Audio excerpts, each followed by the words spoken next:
Bom, enquanto isso, na França, você teve vamos ver aqui, no ensaio de Cantillon, um pouquinho mais para frente, né, em 1730, portanto, muito antes de Adam Smith, houve esse livro publicado por Cantillon, chamado Essai sur la nature du commerce en général. Né? Ele fez o primeiro, que é considerado pelos austríacos como o primeiro livro de economia. Né? O De Monetae Mutazione, do Mariana, falava só sobre inflação, etc. Esse é um livro sistemático sobre diversos aspectos, como funciona a economia moderna. Né?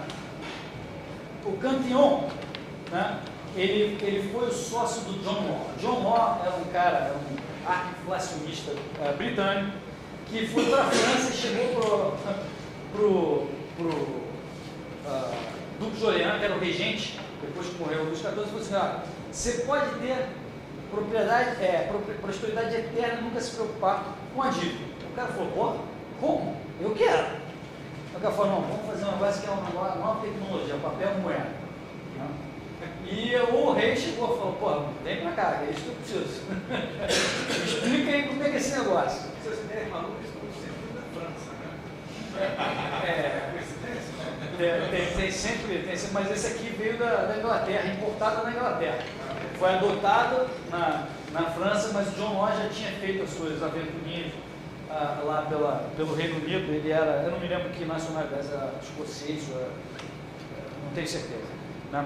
Mas ele foi então para a França para vender esse peixe lá. Ele já tinha feito alguma coisinha de papel moeda lá. E aí fizeram a Mississippi Company, cujos três principais sócios eram Cantillon, que eu vou falar rápido, né? Esse economista, o John Law e um terceiro cara. Esse negócio, que era uma mistura de Banco Central com uma companhia operacional para explorar comércio com os Estados Unidos, lá no Mississippi, por causa dos Estados Unidos mesmo, comércio lá nos Estados Unidos e tal. Essa foi a primeira grande bolha que o mercado já teve. As ações dessa companhia, depois eles passaram a negociar as ações. Eles eram os principais sócios, General Partners, chamaram Limited Partners acionistas, e as ações começaram a subir loucamente, porque tinha uma quantidade de papel grande lastreado por um monopólio, né? E num determinado momento os caras estavam milionários. O termo milionário foi cunhado aí para determinar esses três caras e outros caras também, sócios menores, que estavam ganhando dinheiro nessa época. Né? No auge dessa bolha, né, aconteceram duas coisas. Uma delas é que o terceiro sócio, que eu não me lembro o nome, o cara estava tão rico, né, em termos de papel, não tinha ainda realizado o investimento, mas as ações dele valiam tanto dinheiro, que ele tentou comprar o reino da Polônia, só para vocês terem uma noção da riqueza que esses caras fizeram. Acabou não conseguindo, né, questões políticas, etc., mas quase conseguiu comprar o reino da Polônia. Né? E o Cantillon, ele, por entender de economia, ele fez o seguinte: um pouco antes, né, ele já sabia que ia dar problema. Quando ele viu que as ações tinham subido demais, ele vendeu tudo, mas não só vendeu. Ele vendeu e tinha muita gente ainda querendo comprar mais. Como você sabe, quando começa a subir, fica todo mundo encantado, querendo comprar. E ele emprestou dinheiro para vários caras com que ele considerava que tinham um bom crédito, eram bons pagadores. Ele emprestou dinheiro a 50% ao ano. Porque também a inflação, né, nessa moeda era alta, então 50% ao ano era bom, mas não tanto quanto parece. Era cheque especial, né? Mais ou menos. E aí emprestou e foi embora para a Itália. Né? Até porque constitui um pouquinho de um risco. Né? Se ele achava que fosse explodir, era melhor ele ficar na Itália um tempo. Foi embora para a Itália. E aí, estourou a bolha, o John Law morreu na desgraça, e o Cantillon voltou para, não só com os milhões dele, mas para coletar seu empréstimo. E ele acabou falecendo num incêndio na casa dele. Todo mundo entende que ele foi assassinado, realmente, né? Mas houve incêndio na casa dele, né? Quando ele voltou para a França. Né? E essa é a história do Cantillon. Foi o primeiro teórico da economia, o primeiro cara a utilizar o conceito de ceteris paribus, né, que é todo imaginando um exercício mental, válido para ciência social, não válido para ciência natural, que você tem que parar lá e faz o experimento, mas na ciência social você fala, pô, vamos pensar o seguinte, imaginando que todo o resto fique igual, o que acontece se a demanda aumenta? Não, o exercício vale. Não quer dizer que a realidade funciona assim, mas isso é um exemplo de uma teoria, não tem nada a ver com fazer experimento, mas é um raciocínio válido. O que aconteceria num mundo que não existe, onde tudo ficasse igual, a oferta fica igual, o tempo não passa, nada acontece, e você aumentasse a demanda? Bom, o preço tem que subir. Né? Você não precisa sair fazendo experimento para chegar a essa brilhante conclusão. O Campion foi o primeiro cara a usar esse instrumento do século IV. Né? Ele também defendia o individualismo metodológico, né? Que é decompor o raciocínio do que você quer analisar às entidades fundamentais, que na opinião dos que defendem essa metodologia é o indivíduo. O indivíduo é a unidade que não pode ser mais decomposta e que você tem que entender pelas ações do indivíduo o que acontece na sociedade. Então, a sociedade não age, indivíduos agem. Como você diz, Brasil declarou guerra ao Paraguai. Né? Você constrói uma certa imagem mental na sua cabeça, Brasil e Paraguai.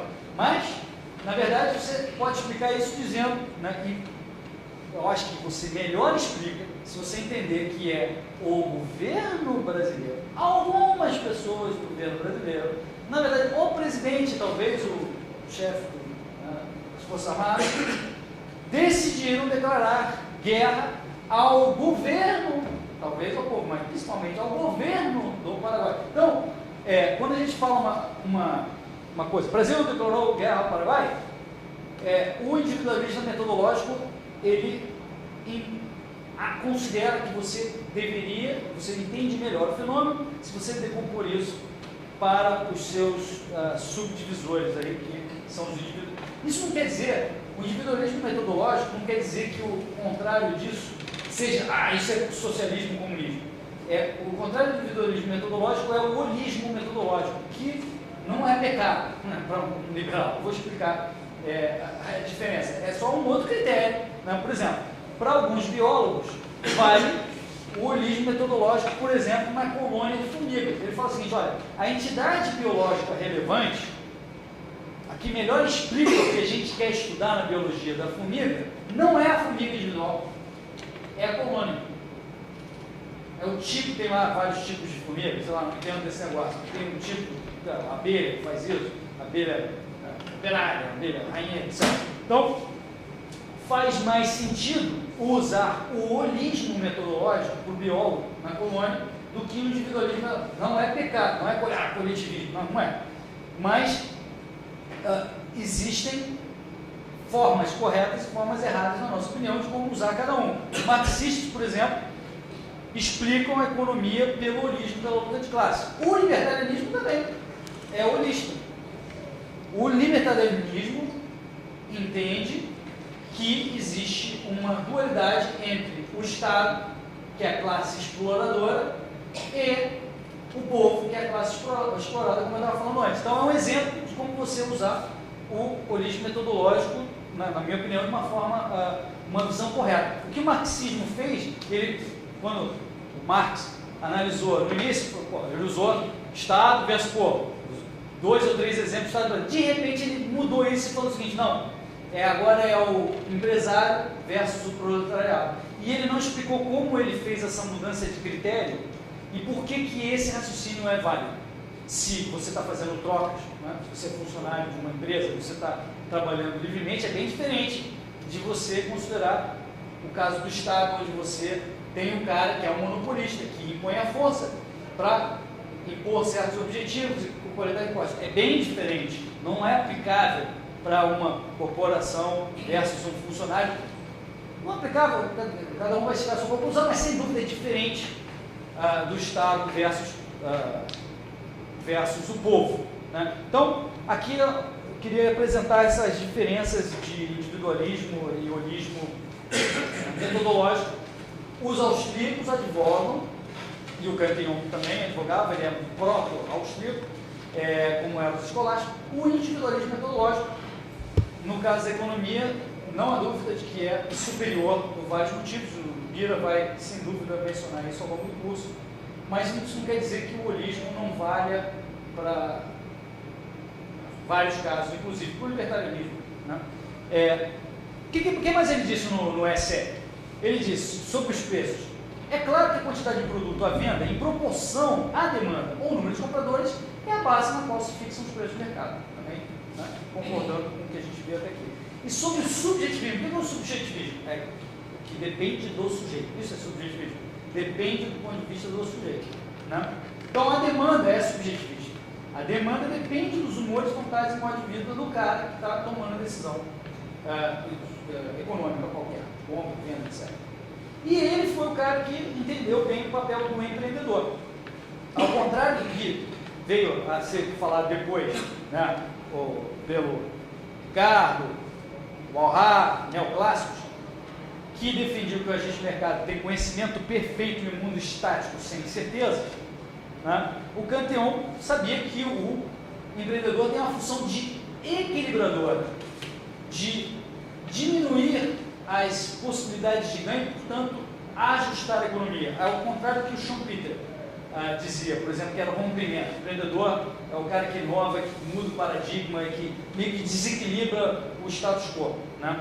O empreendedor de Cantillon, que é o empreendedor que nós acreditamos, ele, né, por prever e investir recursos no futuro, ajuda a ajustar e equilibrar a oferta e demanda. Então não há o conhecimento perfeito, não há um mundo estático, não há um mundo sem incertezas como hoje existe no mainstream, como esses caras aqui, que foram os caras que iniciaram o conceito, advogavam também. Né? Então, qual é a importância, além de tudo isso que eu falei, de ser o primeiro tratado sistemático de economia, etc., mas mais do que tudo, o ensaio dissociou o Cantillon. Ele foi o primeiro cara que todo mundo falou assim, porra, esse cara aqui não é mercantilista, esse cara aqui está fora do mainstream. Depois veio uma série de outros caras, Foucault, etc., mas ele claramente se diferenciou do mainstream. E o efeito mais, uma contribuição mais importante de Cantillon, que é adotada até citado pelo mainstream, hoje em dia é o famoso efeito Cantillon. O David Hume, né, falava sobre o exercício mental de você imaginar que tem uma fada madrinha que vai duplicar o dinheiro que está no bolso de todo mundo. Que se você imaginar esse experimento mental, nada vai acontecer com o teu poder de compra, só vai dobrar o preço, mas todo mundo continua comprando igual. O Cantillon diz, antes disso, esse experimento não é assim que funciona na prática, não existe uma fada madrinha que dobra o dinheiro no bolso de todo mundo. No mundo do papel moeda, existe um cara que imprime o papel moeda. Ele gasta primeiro que os outros. E aí tem um segundo cara que gasta antes dos outros, etc, etc, antes até que o preço suba. Né?